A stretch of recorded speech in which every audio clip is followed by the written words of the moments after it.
here. Clever. Great to see you. How are you? Good. You? Hi. Here you go, Clipper. What? For you. Direct from the USSR. Thank you. It's just what I needed. Here, let me take it. All right. Car's right on you.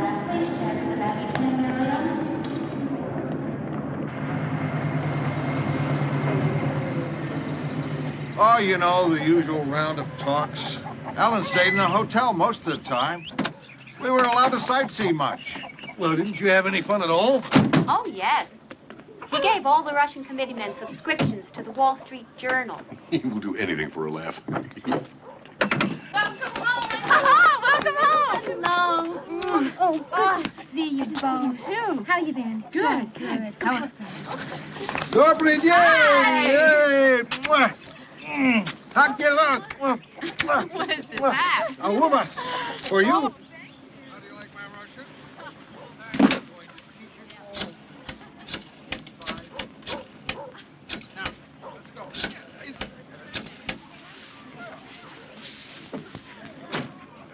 Hello, this is Ellen Cousins. May I speak to the doctor, please? Yes, I'll hold on. Oh, girls. Why don't you take your bags upstairs? Oh, okay. Careful, that's a heavy one. Oh, great. There you go. No, don't take it off. It's stunning. It doesn't work as a hairpiece. Thank you. Listen, have you made a decision yet? Well, frankly, Clipper, I don't know what I want to do. Leave Saturday Review or stay. Right now, I'm so bushed. The offer to go to Hawaii and run the East-West Institute sounds very appealing. No. That's the chicken's chair. You know Ellen's penchant for fresh eggs. Sorry. 25 years, cuz. Dean of all New York editors. Saturday Review wouldn't be the same without you. Hell, we might even have to start working. Hello? Hi, Bill. I'm glad I got you in. Ellen, when did you get back? We just got back from the airport. Bill, I'm a little concerned about Norman. Why, is anything the matter? I don't know. He's just not right, I can tell. Of course, he says he's all right, but you know how he is. He always says he's all right, no matter what. You better let me talk to him. Oh, good. Hold on a moment. Norman, Bill Hidsey wants to talk to you. I called him.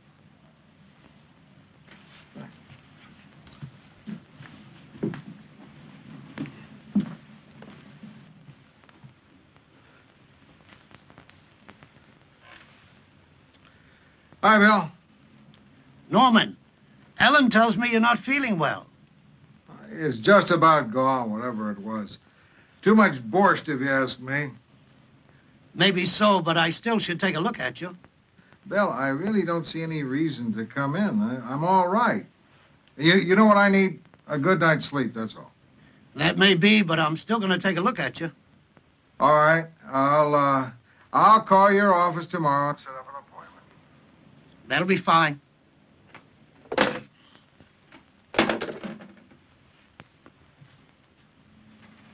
You're happy. Mm-hmm. There's not going to be anything.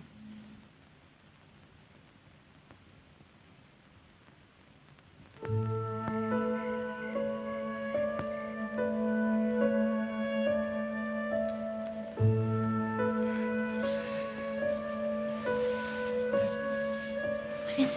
Are you all right? I'm fine. I'm fine. I want to tell you about a dream I just had.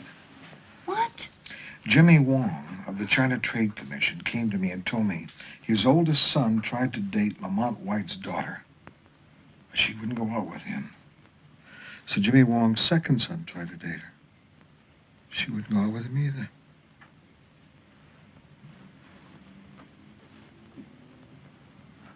So? Don't you see what that proves? Two Wongs don't make a White. No. Norman. Two. Oh. Well, good night, dear. I love you. Your patience with me is phenomenal. Norman, I love you, too. Mm. I don't know what I'd do without you.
Norman, are you up?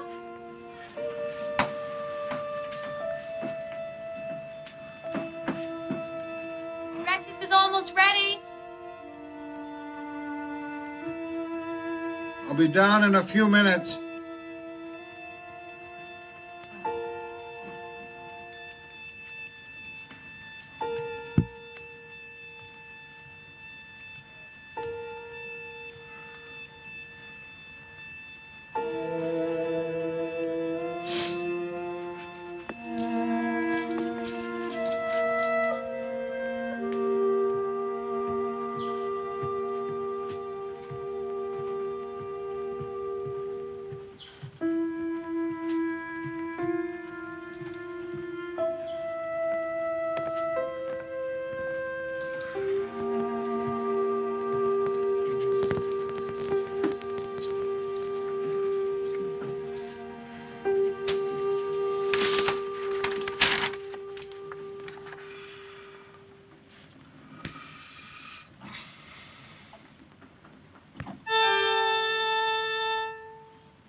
That's the trouble with long trips.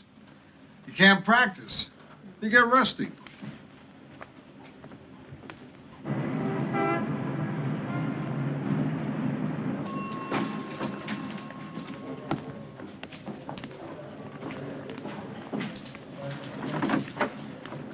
Do svidania, my nobody's cheese. Well, the coffee breaks. Go with the donuts. Beluga caviar, the real thing. Hey, Norman, do we have to eat it? Can't we just sell it? Hi, Joan. Welcome back. It's good to be back. Norman, it's exquisite. Well, it's something I found in Leningrad. They say it once belonged to a cousin of Ivan the Terrible, but don't you believe it? Thank you, I love it anyway. Where would you like to begin? At the top. First of all, your winter lecture tour is shaping up great. Mm-hmm. More responses from colleges and universities than ever before. Good. You're a star. Was there ever any doubt? There's a letter here from Dean Rusk. Would you like me to read it? No. Office of Secretary of State, Washington, D.C. Dear Norman, I want to take this opportunity to commend you and the Saturday Review on the fine work being done. You're performing great service and stimulating serious thought about the overriding questions of the atomic age. May you carry on for many more years. Sincerely yours, Dean Rusk. That's very nice of him. I'll dictate a reply later. What's next? Pick one.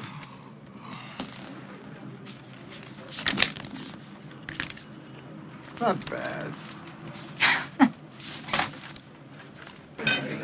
Norman, I know you're not feeling well, so thank you a lot for making time for this lunch.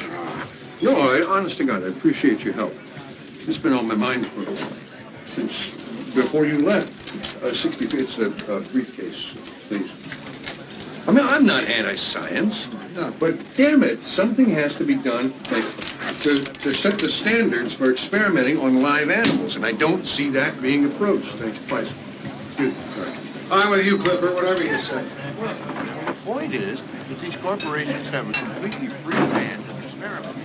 Burns me up. Race you back to the office. What? Race you back.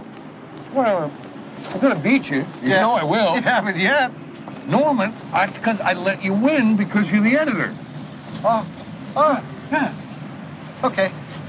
On your mark. No, Norman. Get set. I don't want to do this. Go! Stop thief! Stop thief! That man stole my briefcase! Stop that man! Hey, hold it up, buddy, hold it up! Oh, please, officer, this can be explained. Yeah, sure it can. Norman, will you tell the officer it was a joke?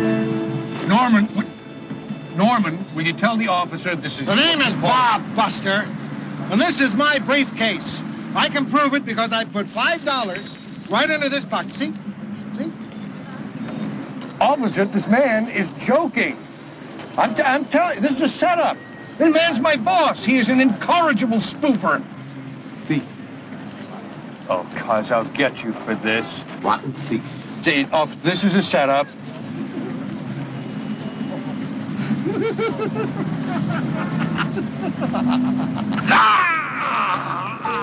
Norman, what is it?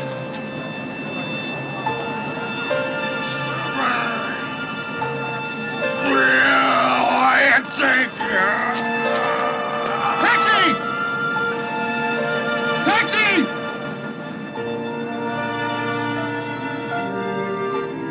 Our bedroom was on the second floor of the hotel in Moscow. We kept the windows open. Diesel trucks kept going by all night. We must have inhaled a lot of fumes. In fact, I remember feeling nauseated every morning. Then at the airport, a big jet swung around in front of us. We caught the exhaust point blank. Could it be the hydrocarbons? Swallow. Bill? How does Ellen feel? Fine. No problem with her. Well, it's possible it could affect you and not her. But if it is the heavy metal poisoning, the blood tests will show it right away. Well, let me see. Hurts? I know. That too. All right. Tell me about the illness during the early part of your trip. What can I tell you? The fever went to 103. Strep infection? It was never identified. It left as soon as it came. What about the trip itself? Frantic. One frustrating problem after another. Follow-ups all over the place. Late-night paperwork, meetings. Seems as though this whole year has been like that. I've watched you. You've been under a great deal of strain. Adrenal exhaustion. Could that be what this is all about? What? Thank you. Sedate. That's not good. What's this said? Well, it's something like a blood count, only a little more complicated.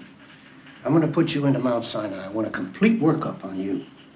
Bill, can I wait till tomorrow? I've got a lot to do today. No, it can't. Now, I know you know something about medicine, but I'm the one here with the credentials. Get dressed. I'll take you down myself. Dr. Hill, emergency telephone. Dr. Hill, emergency telephone. Ellen. Oh, Hi, sweetheart. hi. He's done this home. How is he? What is he saying?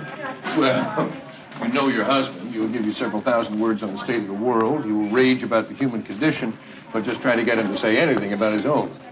Well, do the doctors know anything now? No, not yet. Oh, Ellen, you know how thorough Bill Hitzig is. You'll get to the bottom of it. Don't worry, everything's going to be all right. Listen, he's right down there in 201. I'm sorry, I've got to get back to work. I'll check with you later. Bye. Thanks.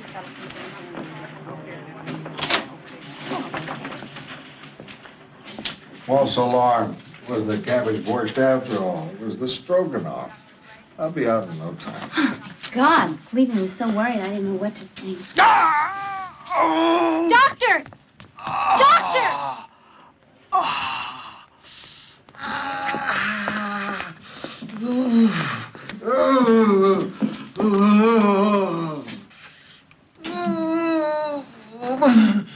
What does it hurt, Mr. Cousins? Everywhere. Everywhere.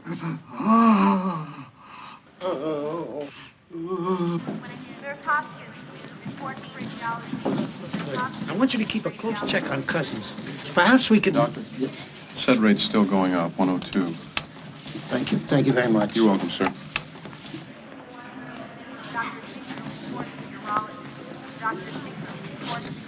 Ellen, I'm sorry. We still don't have a handle on this. The latex test for arthritis has come up negative. But I'm still not convinced. I'm going to bring in Dr. Paulson. He's a very good man in rheumatology. Well, maybe he can shed some light. Ellen, why don't you go downstairs and get something to eat? Oh, I'm not hungry. I've got rounds to make. Please don't stay too late. You've got a long ride home. Anything new, I'll call you. All right? Bye. Bye.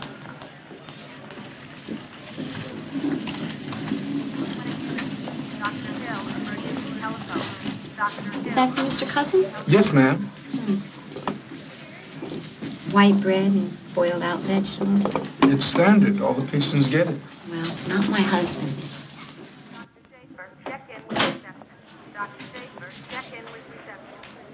Hi.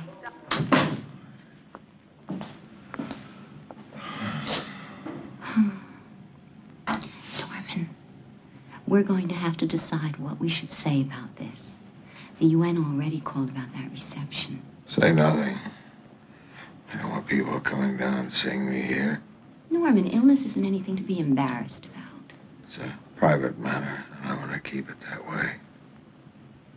Well, what do we tell our children? They'll know you're here. Should we call Amy in Paris? And Pigeon, she'll come running in. I don't want to upset them with this. Say as little as you can. And Shigeko? You know how she'll feel. As little as you can, Ellen. If my brother or sisters call, say even less. Norman, I'm not concerned about your brother and sisters, but I am about our children. You know how they feel already. How you keep them out, shut them out of your personal problems. I just don't see the point in worrying them over nothing. It's not nothing. It's something. There is a problem. And they're not children anymore. I can understand how they feel. Why are we making such a big thing out of this? It'll blow over in no time. I'll be out. Give it 3 days.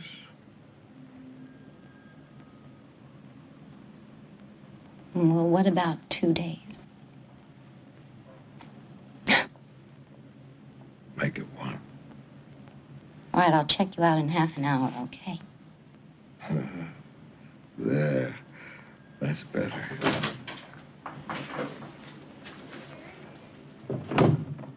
What's that? I need some blood, Mr. Cousins. Again? 4 different people have taken blood from me today. Well, different departments. Can't you people coordinate and draw it from the same vial? Your arm, please. Can't you take urine instead? I can spare that a lot easier than I can blood.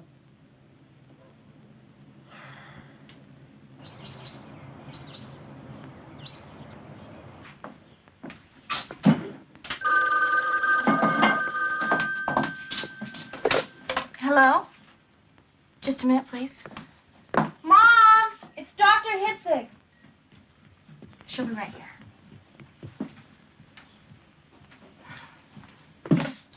Yes, Bill. Ellen? Dr. Paulson's coming in to see Norman. I may have something for you later today. Will you be here? Of course, I'm on my way. Bye. See you later. Bye-bye. Be back later, darling. Mom! Mother! Mother, what's going on? What do you mean? You know what I mean. What's all the mystery about? Why is Daddy in the hospital? It's nothing, Sarah. You know how he goes there every so often for a rest. No, Mother, this is different. You driving back and forth to New York every single day. Candace and I have talked about this, Mom. We're not dumb. There's something the matter with Daddy, and we have a right to know. Sarah, there's nothing to tell you. Yes, there is. Daddy's always making decisions for us. He's got this dumb idea that he's protecting us from some kind of pain. Mom, life is full of pain. Get in the car. I'll drop you off at Linda's. Oh, never mind. I'll walk. I won't be back until late, honey. There's vegetable soup in the pot. There's fresh wheat bread that I baked. There's yogurt and plenty of fruit. I'll go to the village, Mom, and get a greasy hamburger with all the goop on it I can find.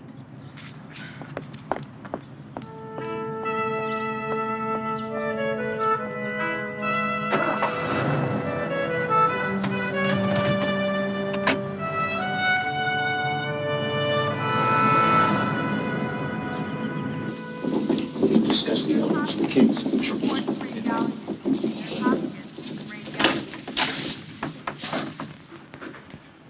Norman, this is Dr. Paulson. Just don't squeeze too hard. I won't. Shall we begin the examination? Ready when you are.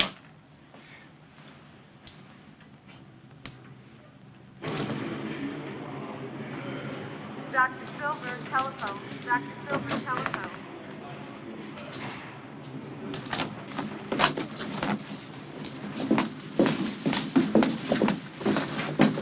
Ellen, I'd like to talk to both of you.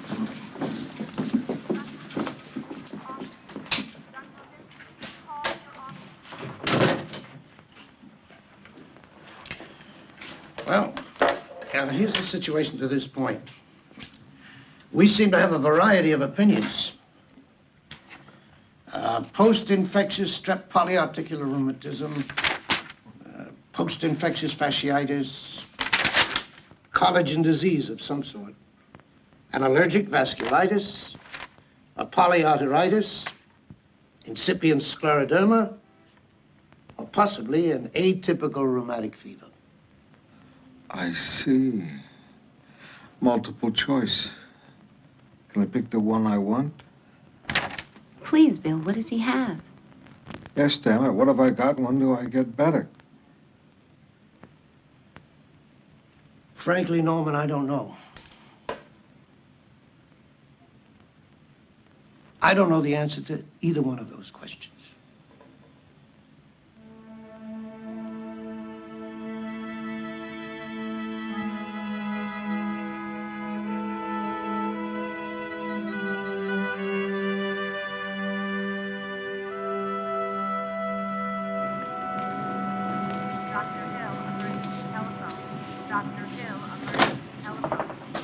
Sorry to bother you, Mr. Cousins, but I need some blood. Did you see my sign? Well, yes, sir, but we have to run some tests. Come back in 3 days. I only give blood every 3 days. I can't afford to give any more. But, Mr. Cousins, we need some blood. What's the matter with you? You'll stick me, and then someone else will stick me, and so on and so forth. No wonder I'm weak. This hospital's bleeding me to death. Now get out of here. Yes, sir. Wait a minute. I'm sorry. Not your fault. Look, I'll make a deal. I'll give blood if all the departments agree to draw from the same vial. Yes, sir. I'll discuss it with Dr. Hitzik. Okay. Now, don't make me move, please. This is the closest I'll ever get to heaven. take from here?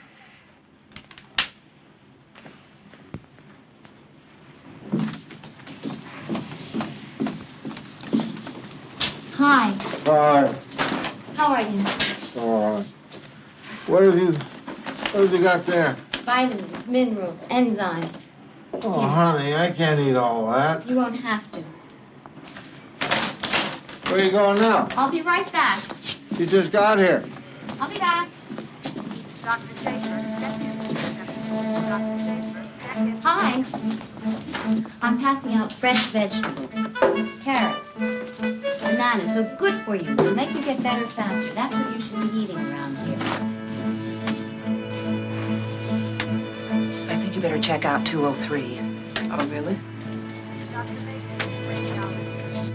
I'm serving fresh vegetables. Carrots, bananas. Much better for you than the food you've been eating here. Peppers. Have a pepper. And I'll see you again. Okay? Mrs. Cousins, you can't do that. Why not? It may not be on their diet. You're totally upsetting hospital routine. Why? By giving them decent food. You have a pepper. Come on. Yes? Yes, I've got it. Fine. All right, Norman, as soon as possible. What was that? Norman dictating his editorial. From the hospital? Well, why not? You can run the magazine from Africa. You can certainly run it from the hospital. Would you like to sign Sure. it? Go ahead, I'll catch you there. Mr. Cousins' office. Joan, is my father there? No, he's not, Chicago. When did the hives first appear? When I woke up this morning, my skin feels like it's being chewed by millions of red ants. That's probably a reaction to the butazolidine. It's not serious. Nodule? I saw that. Would you stand, please? I'm not sure if I can make it.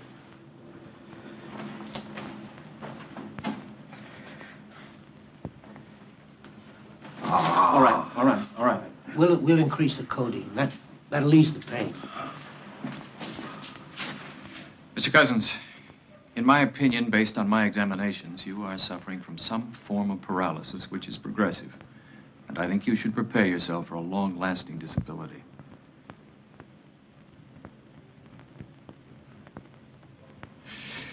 I'll be in my office all afternoon, Bill, if you need anything. Thank you. Bill. Now, wait a minute. I'm still not convinced. I've arranged with Dr. Rusk at the Rehabilitation Institute to have you examined by Dr. Ed Lohman. He's the #1 man there. Father, what is it? Why are you here? Be careful, honey. But, Mother, what's the matter? What's wrong with Father? We don't know yet, darling. Dr. Hitzig is trying to figure it out. The girls don't know what this is all about, and I want it that way. You've been through so much yourself, I think you can understand. I'm going to tell you what we know to this point. Dr. Lohman? Dr. Hitzig. Norman is in room 201 down the hall. I've got an emergency. I'll be back as soon as I can. All right, fine. All right, now, please say when it hurts. There.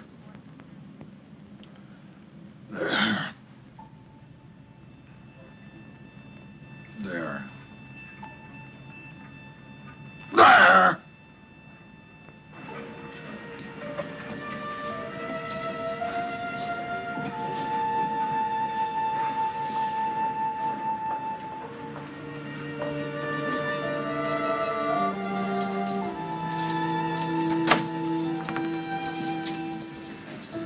Mrs. Cousins? Dr. Blake, recovery. Dr. Blake, please report to recovery.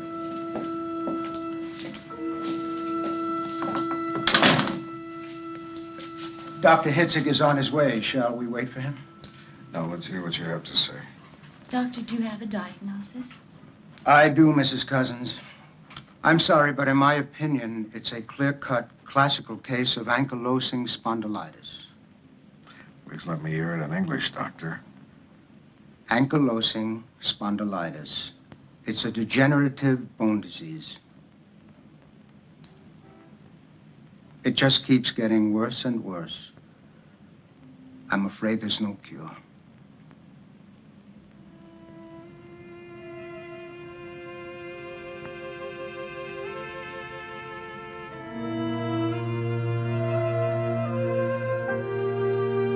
Thanks for help. All right. I'll call you? Yes. Okay. Nurse Hopkins, report to radiology. Nurse Hopkins, radiology. Miss Cousins, are you all right? Miss Cousins, is there anything I can do?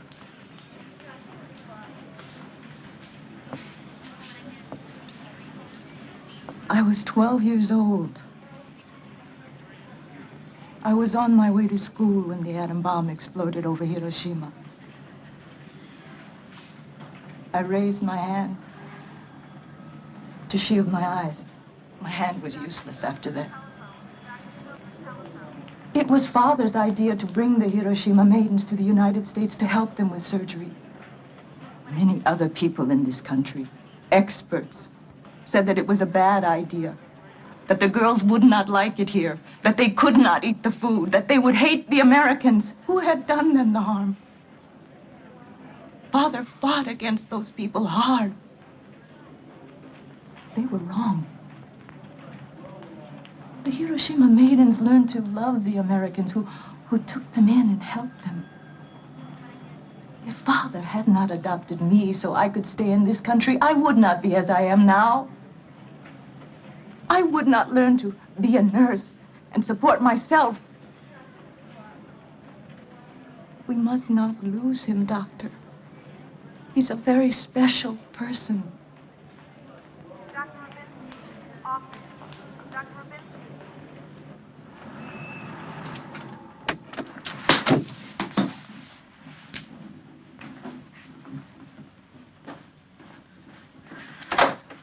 Mother.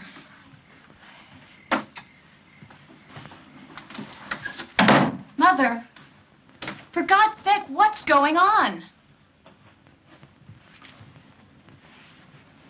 Mother, please, we've been shut out long enough. Daddy didn't want you to know. He's been protecting you. No, Mother. That's only part of it. Daddy thinks he has to be self-sufficient. He thinks that getting sick is some kind of weakness he shouldn't be exposing to us. It's more of the same thing. He's making decisions we should be making for ourselves. Mother, what is it? We want to know. It's a disease of the spine. It's chronic, it's degenerative, and the spine becomes more and more immobile.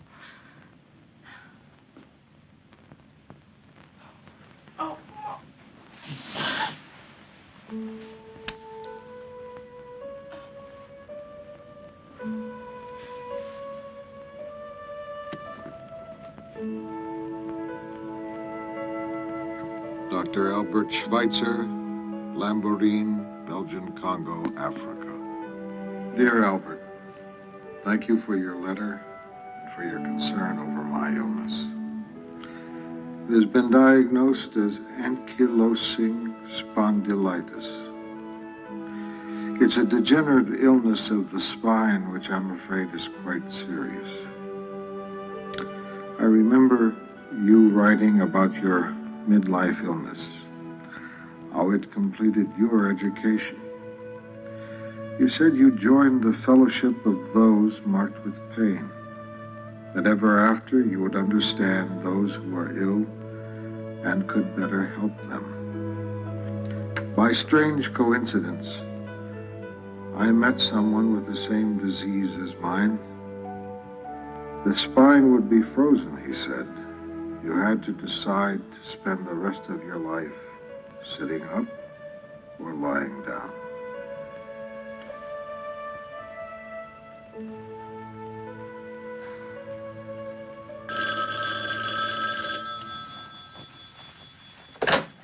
Hello? Standing. What? Not sitting up or lying down. Standing.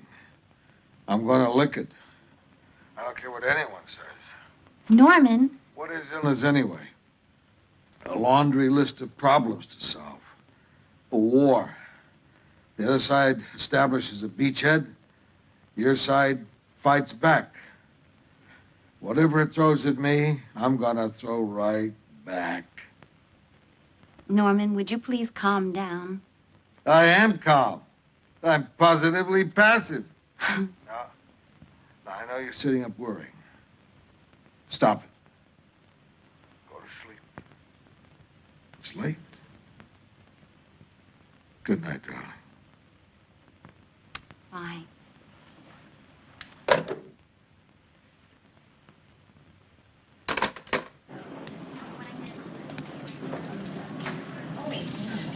Good morning. Good morning. Good morning, Mrs. Cousins. Hi.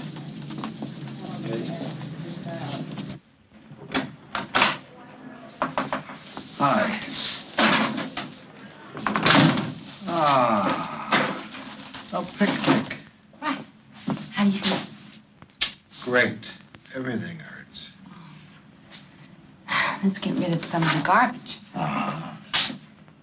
Have some good food. What'd you bring? Fresh everything. How about some apple juice? Give me. Now, are you interested in finishing a conversation that you started at 3 a.m. this morning? Of course. As long as you don't sit on the edge of the bed. Right.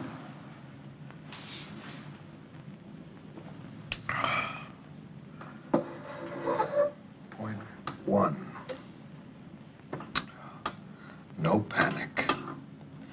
It increases stress. It makes everything worse. Unfortunately, sometimes the medical profession itself gives everyone the shakes. Ellen, I was thinking about the day the insurance doctors turned me down. Evidences of coronary occlusion, they said. Give up the work, go to bed, or you won't make it to your next birthday. Remember when I came home that day? Yes, I do. Candace and Sarah were standing at the gate with their arms out, waiting for you to pick them up. Remember what I did? You picked them up.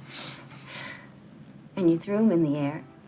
Again and again. And I thought you'd gone crazy. Ellen, I had a decision to make then as to how I was going to live. I have a decision now as to how I'm going to live. Right?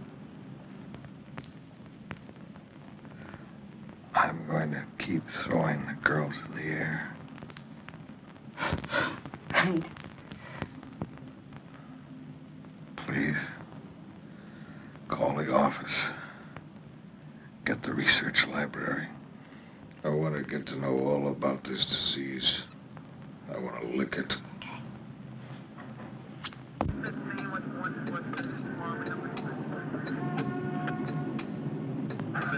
Turnips, try pepper, Bill. Delicious. Forget about the vegetable salad, Norman. What do you want to talk to me about? Albert Schweitzer once told me that illness never stayed with him long. He was too inhospitable a host. Each patient, he said, carries a doctor inside him. Physicians are at their best when they give the doctor who resides in each patient a chance to work. Vis medicatris naturae. The healing power of nature. Well, if negative emotions can produce negative chemical changes, wouldn't positive ones produce positive chemical changes? I mean, isn't it possible for love, hope, faith, laughter, confidence, the will to live, to have therapeutic value? Norman, there's nothing so revolutionary about that. All doctors know that a patient's attitude has a large bearing on healing. I want to change my treatment. I want to start taking responsibility for myself. I want into the act, but I don't want to do it alone. I want a first-rate doctor monitoring me. Bill, I need your partnership in this. How do you want to change the treatment? I want to drop all the painkillers. I know butazolidine and aspirin are anti-inflammatory, in that they make some sense, but they're toxic. All right. You're hypersensitive to the butazolidine anyway. What about the pain? How do you expect to handle that? Well, I'll handle it if I feel I'm getting somewhere. And the joint inflammation? How do we get at that?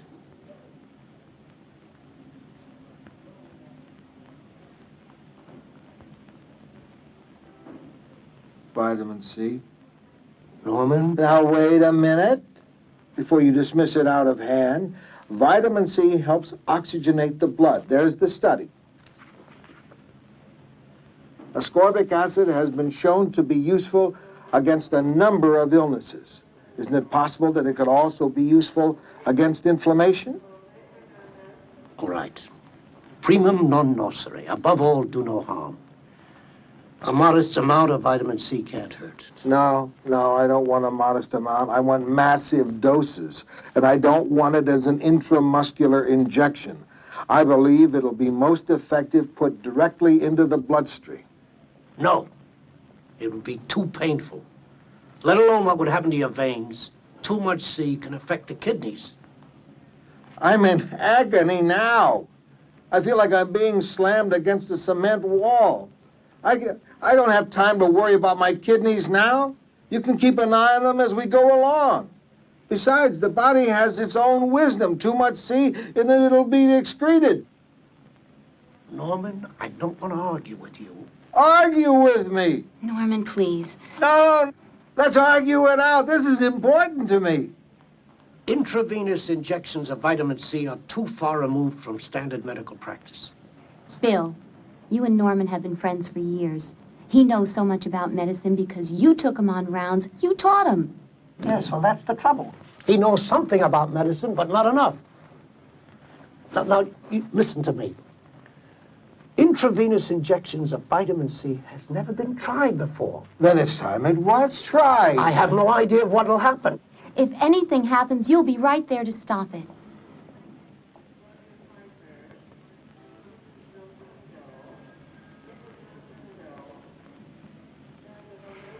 All right. All right.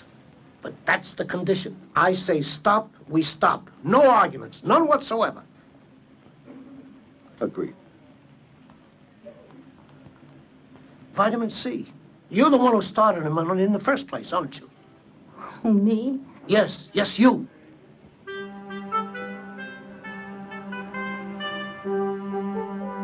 When the news gets out about what I've agreed to, my colleagues ought to play hell with me. Here, try your pepper now.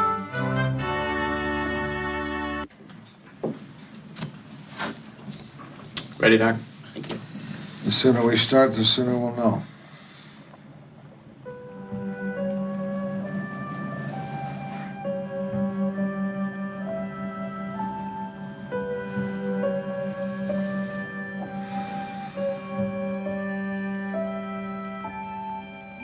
I don't know, Norman. All this vitamin C, I just don't know.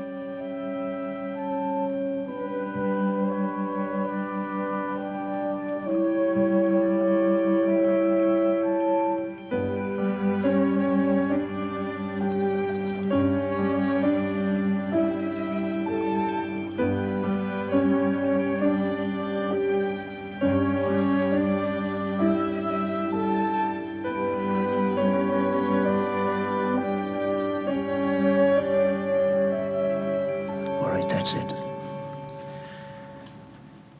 How do you feel? How do you want me to feel? Norman, this is no time to make a joke about this. I feel great. Okay. I need a sedative. But I want to increase the vitamin C tomorrow. Gradually, I want to get it up to 25 grams. In time, in time. You rest now, Norman. I'll be back in a while.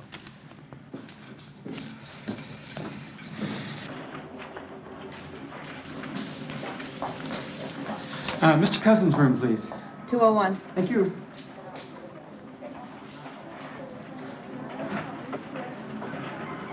Well, I am puzzled by certain aspects of the case.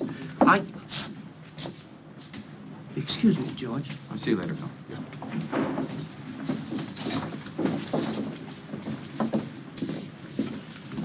Will you patients excuse me? Please go back to your room. Hi, Bill. Oh, man, now, what is this? Positive emotions. The Bible tells us a merry heart works like a good doctor. The ancients pointed out that laughter is good medicine.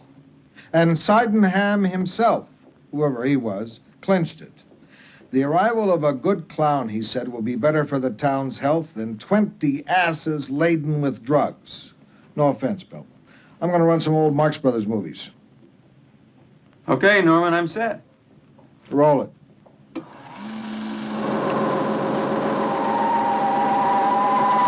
Wait a minute. I've got an idea. Let's run some sed rate tests before and after and see if there's an effect. What do you think?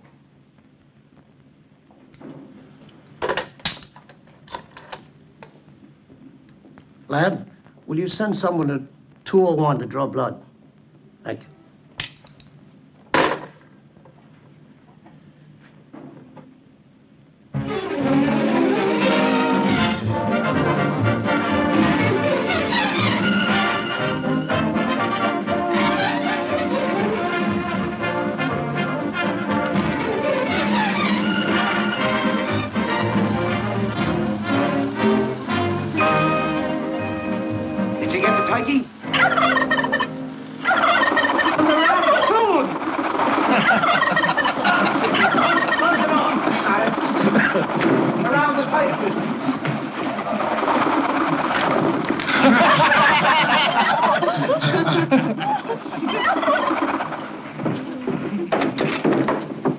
Well, we had no cranberries anyhow. Well, this only goes to prove what I always said. The hotels are no good. Okay,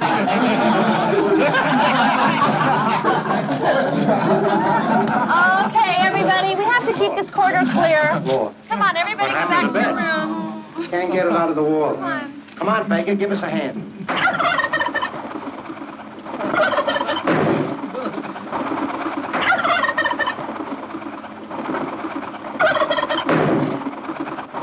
How do you like it? It's the same for my second act. I don't like it. If you don't like it, we'll put in another scene. You can have any scene you want.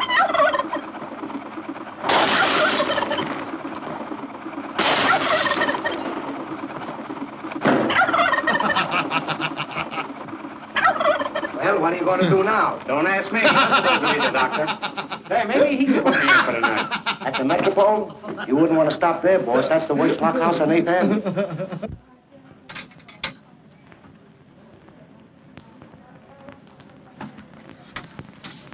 Okay, thanks, Jack. Emergency telephone. Dr. Hill, emergency telephone.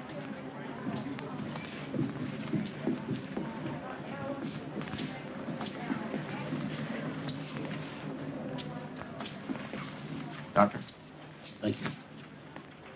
Well, your SID rate's gone down 6 points. How about that?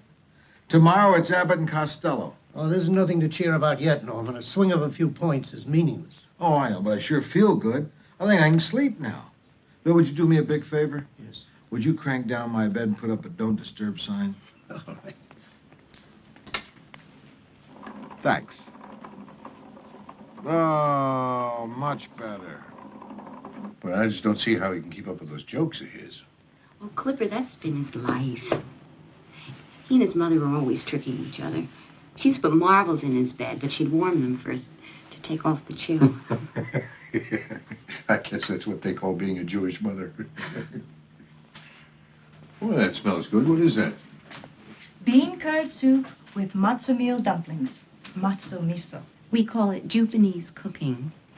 That is so bad. I know. make that up, or is that a line of Norman's? Okay, listen, I think that we should talk to Pigeon, get Amy back from Paris, and get together and do something, okay? Okay. All the nurses are complaining, and I don't blame them. Patients are asking questions. Why can't we see movies, too?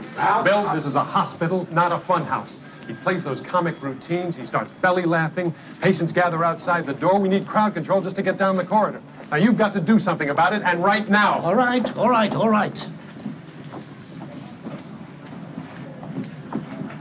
More gauze. More gauze? More gauze. A little more gauze. We don't have any more gauze. That's all the gauze? Yeah. I don't know what happened. We had a small lower corridor. Sponge. Sponge. The sponge. You have the sponge. Give me another sponge. I want two sponges. What's the matter? Norman, there are going to have to be some changes. You're upsetting the routine. You're disturbing the patients on the floor. Yes, I know, and it's been bothering me. Well, I'm glad to see you're so agreeable today. The movies are going to have to stop. No. That's not the change I had in mind. I've been thinking, and I've come to the conclusion that a hospital is the wrong place to get well in. The minute you fall asleep, someone will be in to change the sheets. Damn it, Norman, be fair. It's one hell of a job running a big hospital. Yes, I know, I understand. All right. Still, I've decided it's time for me to move on from here. What are you talking about? You're sick. You're going to need care. I know. Bill, you've got a lovely penthouse apartment at the Mayflower Hotel. I'll rent a small suite there. It'll work out fine. You'll be right on the spot to keep an eye on me, right? It's a beautiful idea. The food will be better, a lot better. The rent will be cheaper, too. Isn't it a great idea? Watch this. 2 points! Damn it, Bill. I just heard you're letting Norman leave the hospital. Is that true? Yes. That's crazy. You know what the problem is? You're too close to him, and you are letting him shove you around. Oh, Cleveland, don't you start in on me, too. Bill, Norman is a rare man. He is the best damn editor this city has ever seen. And he's one of the few who cares anything about the ordinary guy. Most of them, you know, can't wait for noon Friday so they can escape to their enclaves in New England. Then they shut themselves off from the very people they say they're writing for. Norman's not like... See, the problem with Norman is his idealism carries him straight into the realm of fantasy, experimenting on himself like this, and you're letting him get away with it. Well, Bill, I understand. You don't want to argue with him because he's sick. Well, Norman is counting on that. That is abject tyranny on his part. And you're letting him do it. All right, I'll argue with him. Go ahead, Amory. Argue. No, I can't argue. This is crazy. Norman belongs in a hospital, not a hotel. Bill, if I got a sick burro, I'm not going to show him Marx Brothers movies. I'm going to stuff him full of the best medicine I can get my hands on. I've tried my best to do that. But this isn't going to work, is it? Can you honestly tell me, did you believe in this cockamamie treatment that Norman's dreamed up for himself? Can you? Cleveland, I've discussed enough medicine for one day. I'm going home to dress for dinner. No, wait. You haven't answered my question, Bill. Do you believe in the treatment that Norman's worked out? The important thing is Norman believes, and I think I should support him. That's not what I asked. You believe it? No, not at all.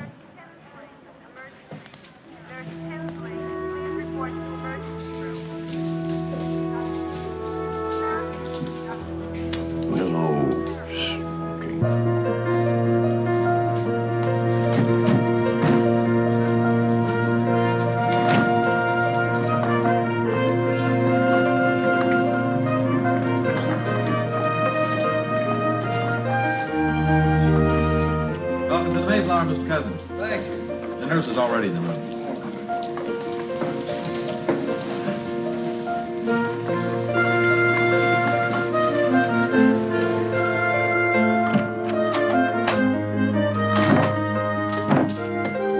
Hello, Mr. Cousins. I'm Nurse Frances. Hi, Francis. Nurse Francis. Hello. Hi, how are you?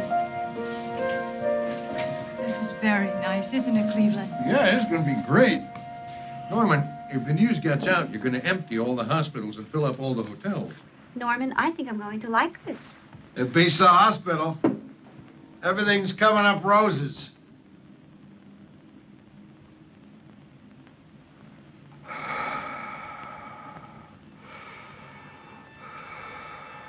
It's different.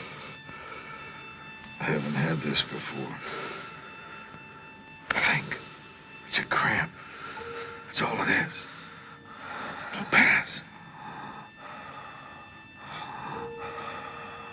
Damn. It's locked. My jaw's locked. Don't make any noise, for God's sake. Don't wake Helen. Easy. Don't panic. Keep quiet.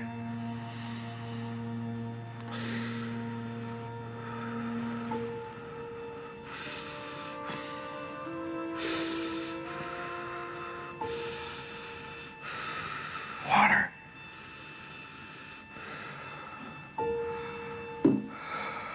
Cool.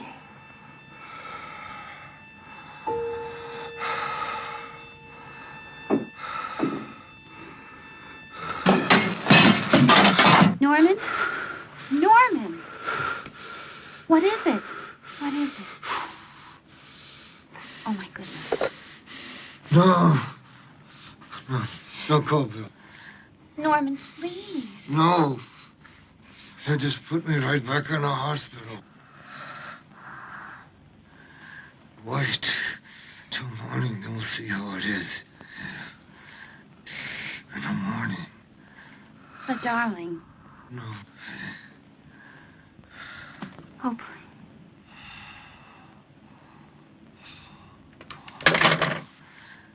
Okay.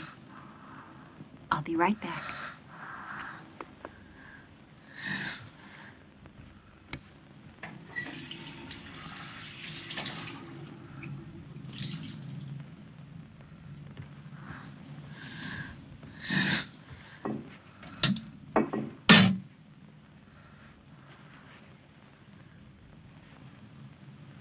Ellen, What?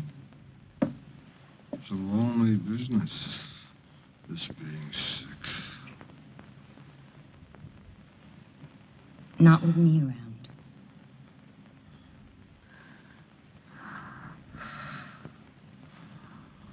Was I too brash? Was it a mistake to leave the hospital? If it was right yesterday, it's still right today.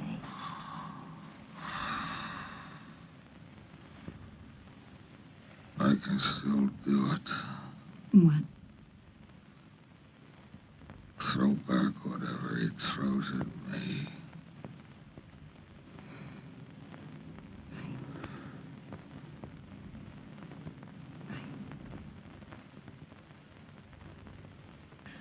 Open your mouth.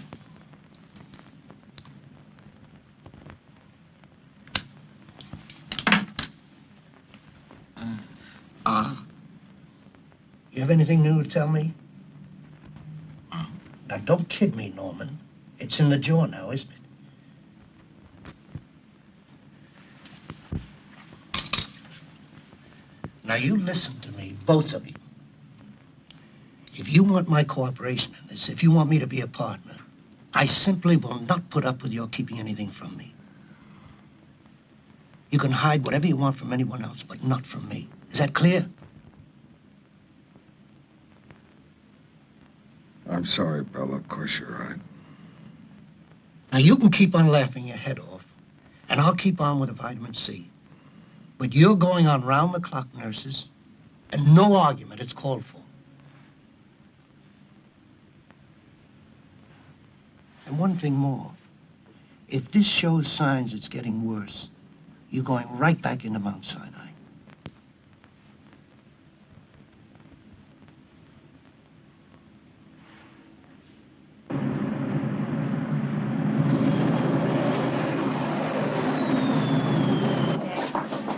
Ah, Amy! Amy! Hi. Welcome home. Can you get that okay? Let's go, let's go.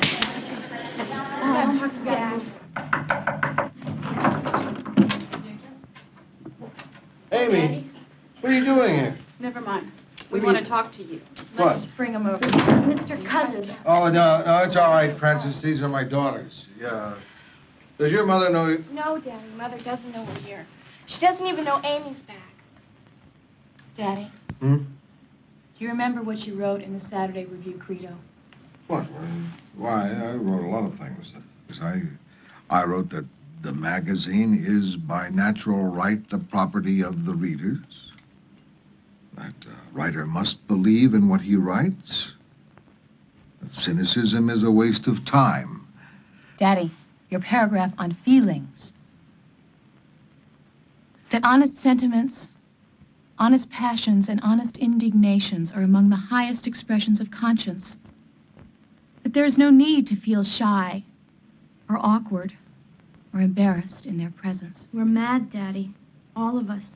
Shutting us out is a sign of disrespect. It's not right. It's telling us what's good for us and what isn't, when we should be deciding ourselves. You think Shigeko can handle it better because of all she's been through, but that's not true. Daddy, we love you. We're family. We want to be in on this, Daddy. We want to help you with what you're doing. Please. Daddy, please. Don't shut us out.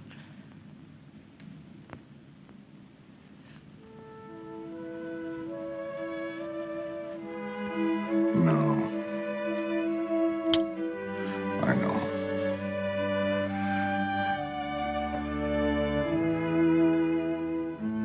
We're in this together.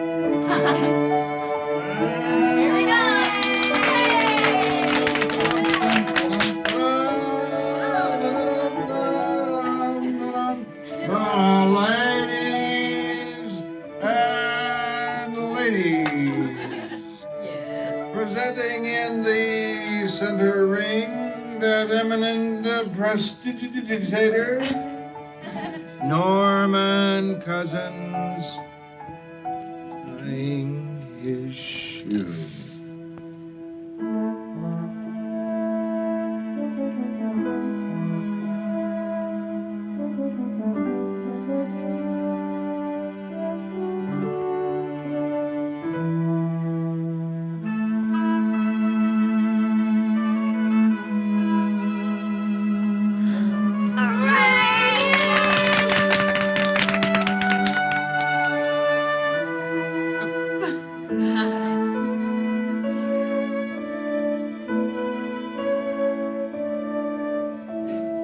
Good morning, Mr. Cousins. Time for your specimen?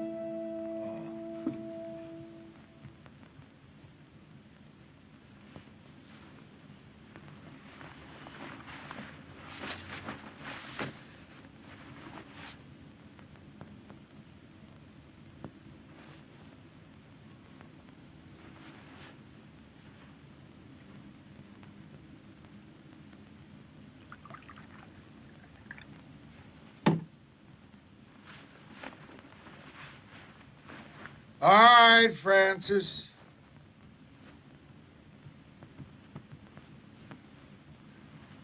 Looks very cloudy. It is. Let me see it. My golly, you're right. Let me run it through again.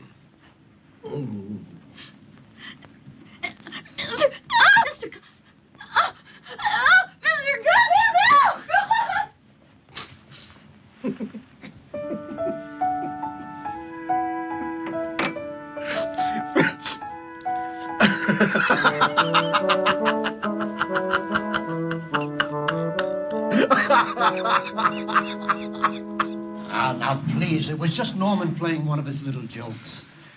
Well, I'm quitting, Doctor. That's all. I'm quitting right now. I thought I was going to have apoplexy. Oh, I don't blame you. I don't blame you at all. It was not a nice trick to pull. I'm sure Norman will apologize when he realizes how you feel. He's not funny. Norman?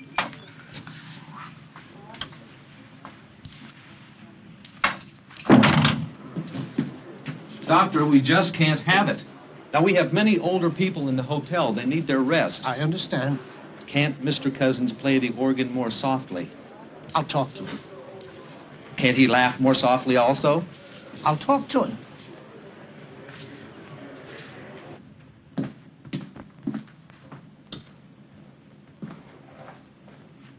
You still yakking it up with Cousins, Bill? Stu, I don't want to argue with you, but at least try to understand what Norman means. He's not claiming that laughter is going to cure someone. I should hope not. I'd be turning my practice over to Bob Hope. He only means it sets a positive tone, Right. an up mood. So vitamin C can do the job, eh? Still shooting him up, Bill? No, he's taking it orally now. You've got to stop this, Bill. You're practicing placebo medicine. What do you mean, placebo medicine? No medicine at all, just keeping the patient happy. Look, this is going to erupt in a totally different way if it hasn't already.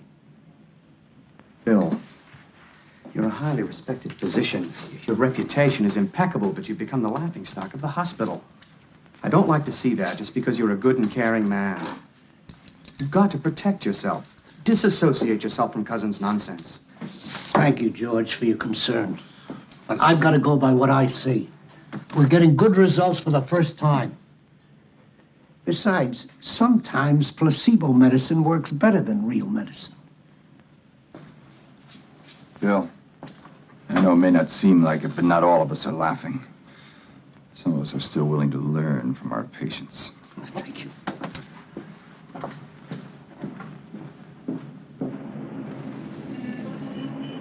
Yes, I'm feeling much better. Thanks for calling. If I can make it, I most certainly will. Right. Okay, bye-bye.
Let me help you. No. Please, Norman. No. Norman! Honey. No. Okay. Here. I'll just take your arm and let me help you just... No. Let me do it myself. Okay.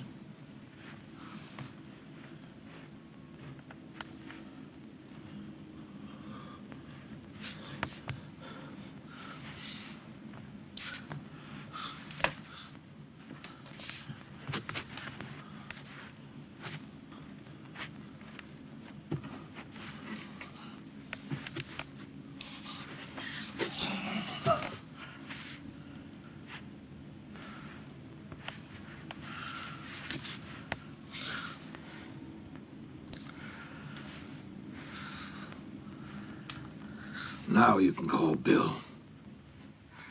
This is nonsense. Norman belongs in a hospital. For God's sake, what's the matter with the two of you? Just because you wish for something doesn't make it so. Cleveland, please keep your voice down. Norman is sick. This is not a head cold he's fighting. He cannot lick this thing just by sheer force of will.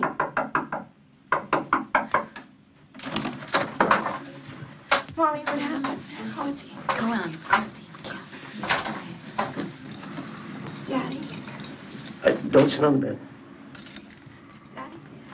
Girls. Guess I'm gonna need more of your help. Looks as though we've still got a way to go. We're here, Daddy. We're with you. Remember a few years ago when I was teaching you chess? The TV was on. It was an anniversary day of some sort. They began to show pictures of the victims of Hiroshima. I remember.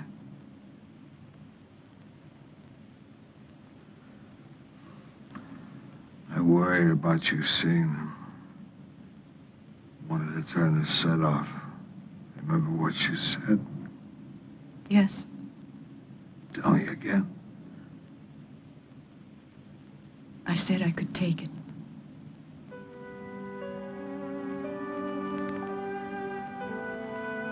Me too.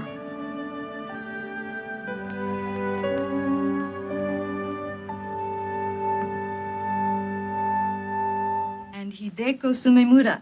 You remember her. She was the youngest maiden. She has 2 babies now. Terue Takeda has 3 children. And Yoshi Harada has 2. I see. What you're saying is when I get all better, I can also get pregnant. Oh, no.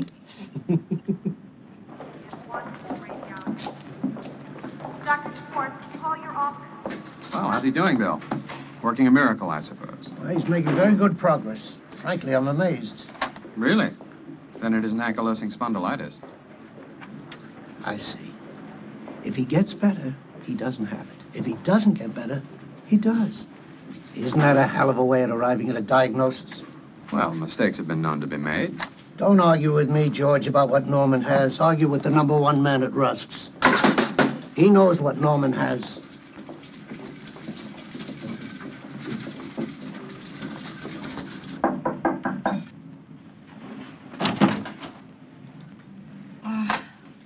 I'm Rose Farrelly. I call from downstairs. Come in.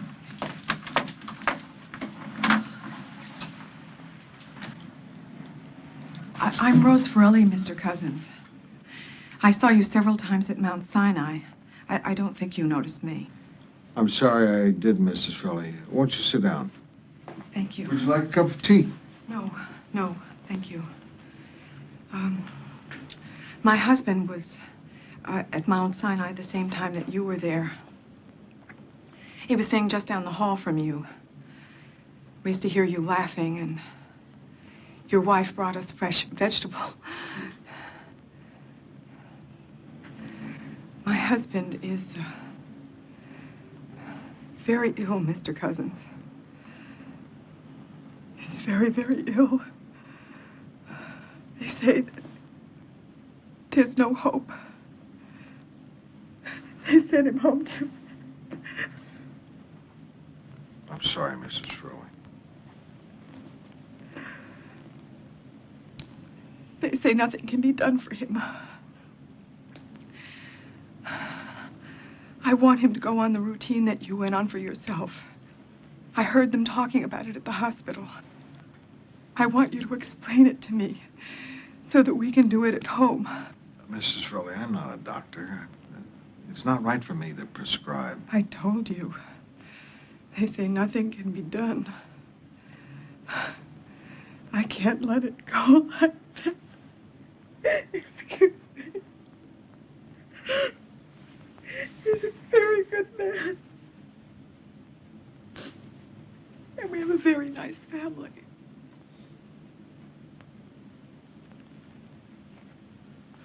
Mrs. Furley, this is my doctor's phone number. Dr. William Hitzig. Have your doctor call him. He'll explain it all.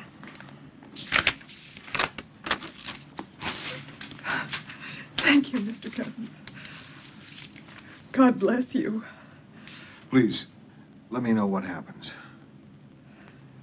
Yes, of course I will.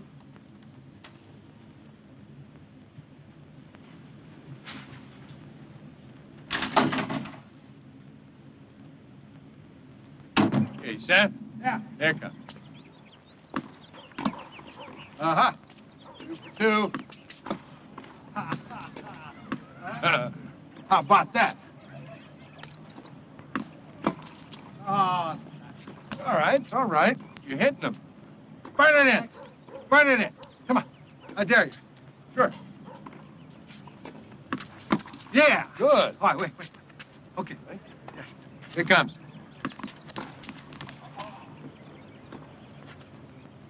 You okay? Sure. Come on.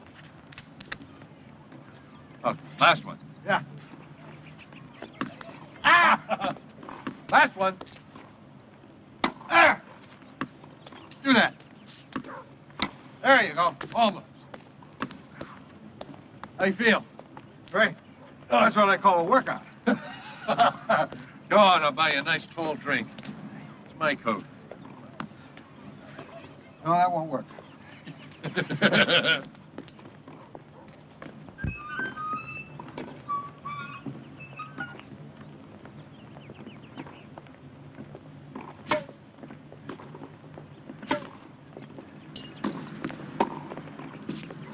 The hotel said that you were here. Miss Furley, what happened? Did your doctor call mine? Yes, Mr. Cousins. Your doctor told my doctor that your regimen is a lot of bull.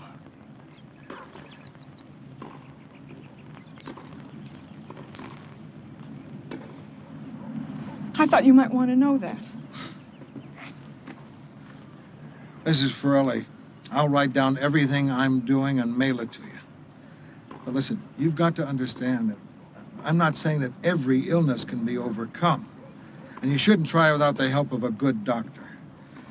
I'm not disrespectful of the medical profession as a whole, far from it. But find a doctor who will join you and your husband as a partner, and who knows that the body can write its own prescription. Thank you, Mr. Cousins. Good luck. Call me if you need any help. I will. Goodbye. Clipper, I'm going to change. Then take me to Hitzig, will you? Any questions? Well, that'll be all. Thank you. Dr. Hill, emergency telephone. Dr. Hill, emergency telephone. Dr. Schaefer, check in with reception. Norman. Bill, did you tell Mrs. Farrelly's doctor that the regimen I'm on is a lot of bull? No. Norman, I've got an important meeting. Mrs. Farrelly said her doctor told her... I did not use that word. If it was used, it was her own doctor's embellishment. But you did say to him that you didn't believe in what I was doing. No, Norman. I do not believe in vitamin C therapy. But I'm a lot better. Look at me. Yes, I know. And they all said that kind of a treatment never... I know what they said. Well, why am I getting better? What is it? don't know why. I don't know what it is. I don't know if it's remission or misdiagnosis or placebo effect or sunspots. I don't know if your progress will continue or the whole thing will tumble down on you without notice. Why have you gone along with it all this time? Because you believed. Because nothing else was working. Because I love you and I'm willing to try anything, reasonable or otherwise. But don't ask me to believe in something that has only the most superficial kind of research validity.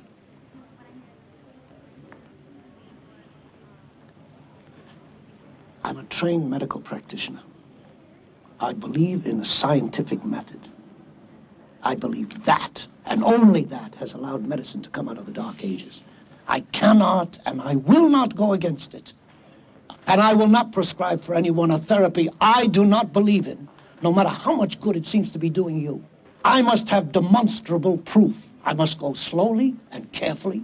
I cannot chance following whim. I'm under oath. I will not risk doing harm. That proves I'm a whole lot better. You're willing to argue with me. All right, Norman, you believe as you will, and I'll believe as I do. Bill, I think it's time to give this body of mine a real test. What would you say if I told you I was going to the beach? Norman, are you insane? You're going to kill yourself. No. I'm just going to beat this thing.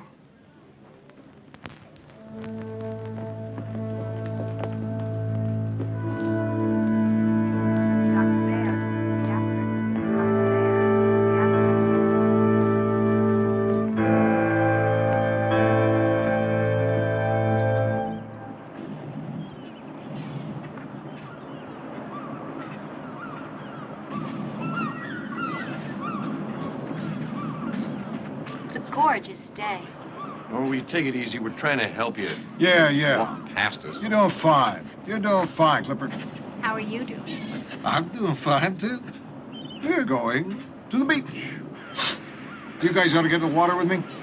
Maybe. What do you mean, maybe? How about you, Clipper? I don't hear you. You first. It's going to be, bracing. It's going to be what bracing. An unfortunate word choice, Norman. All right, let's take them off. Hold still.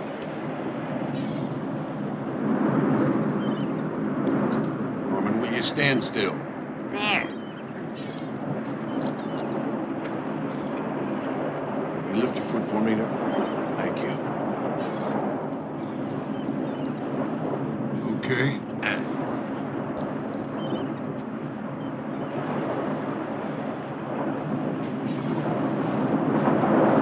Nice and slow, cuz. Easy. Easy. Let me take your hand. Let me take your hand. Good. Hold tight.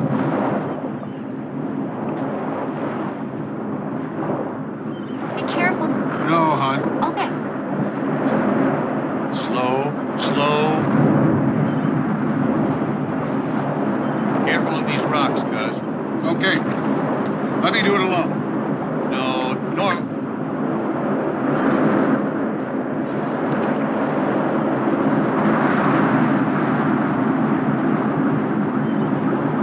Guys, please take my hand. Take my hand.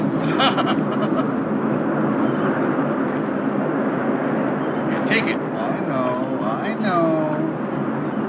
Hold on to Cleveland. I'm all right. I'm all right. Norman! Get him, Cleveland! Norman! Get him! Norman! Make him come out! Is he all right? You all right, cousin? I'm okay. Let me try some more. It's foolish. Get back. No, I'm going to stay right with you, Norman. Norman, there's an undertow. Let's go in. Watch out! There's a wave coming! What? Another wave. Come on, let's walk in. Please, Cleveland, let's stop now!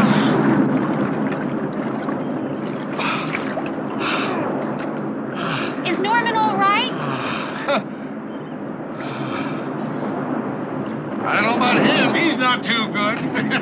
Better get back in. Getting rough, Gus. I did it, huh? Great, darling. I feel fine. I'm proud of you, Norman. I'll bet my cane won.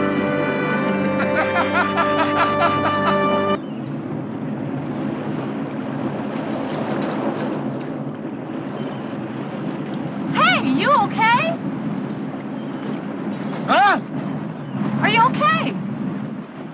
Yeah. I'm okay. Are you sure? Are you kidding? By tomorrow, I'll be surfing. Go for it.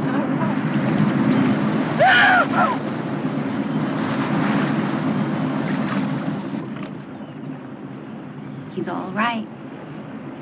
Yeah, he is.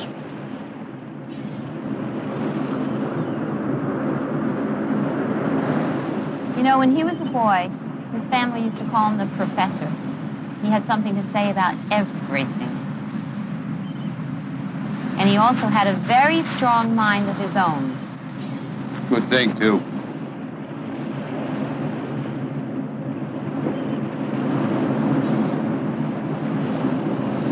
I love him, Cleveland. You know, I never thought it was possible to love anyone so much.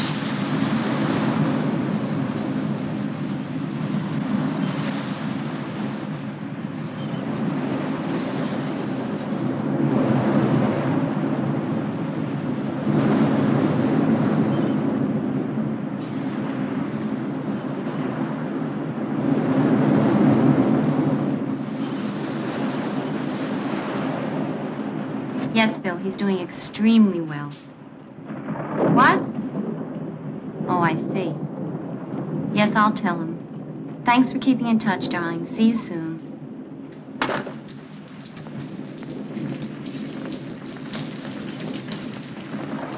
That was Bill Hipsig. He says the weather in New York is great, but the hotel doesn't want you back. They should be damn glad you play the organ, not the drums. That's okay. That's okay. It won't be necessary, because we're not going back to the hotel.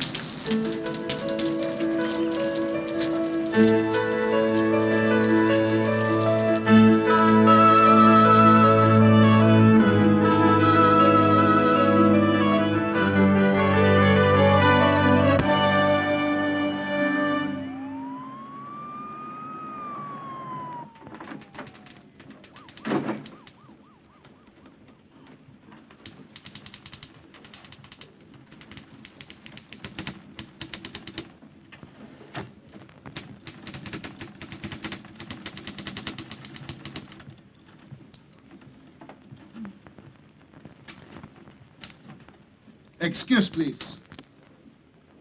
Happy day, sweetheart. My name is Professor Weizenhofer, Ph.D., University of Upper Silesia. My card, if you please.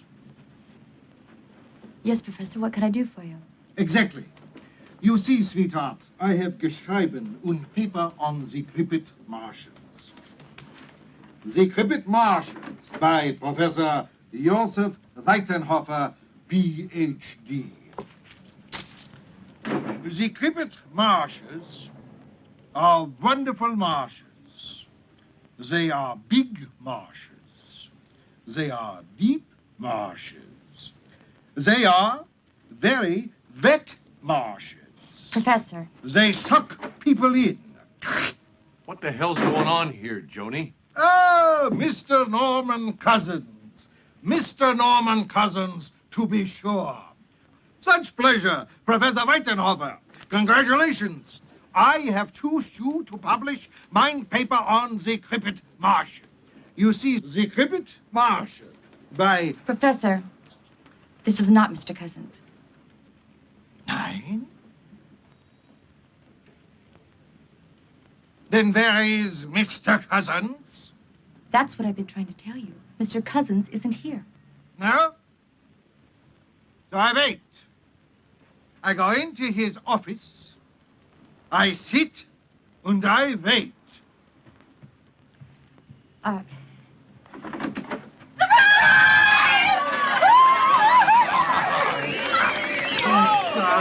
told you I'd get you back. I ran it on you. I told him you were coming back to work. We set you up for once. I love it.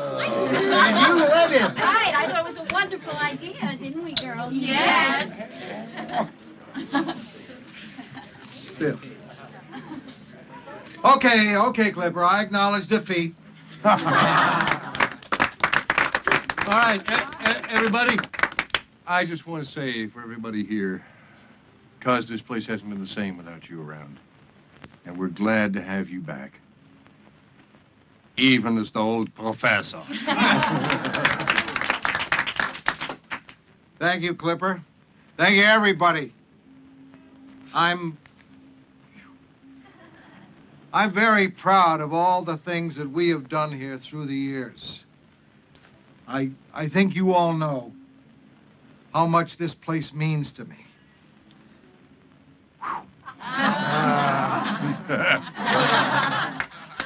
Next to my family, nothing means more. Illness is a great clarifier.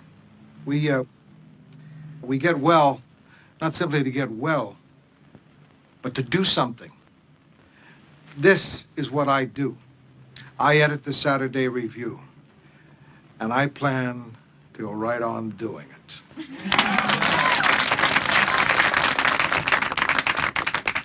I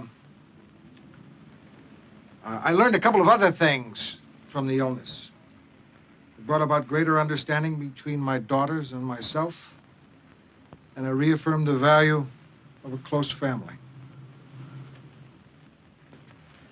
I found out that there are some doctors who are all too quick to pronounce doom, and you must never underestimate the power of positive emotions, nor the incredible regenerative powers of the mind and body.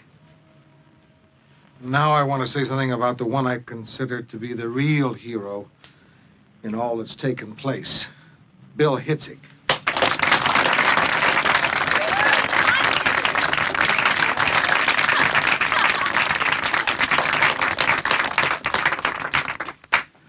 I shall always be most grateful to him. He took an enormous amount of abuse, but he had the wisdom and courage to treat not the disease, but the patient. I think it's fair to say he knows that the art of healing is still a frontier profession. And he knows no one can tell what advances will come from new knowledge about the workings of the human mind. Yes, Norman, that's fair to say. But none of that changes my mind about the vitamin C therapy. That's all right, Bill. I love you anyway. Where's that champagne? All right, Joan, you ready to work? Yes, sir. Okay, take a spoon.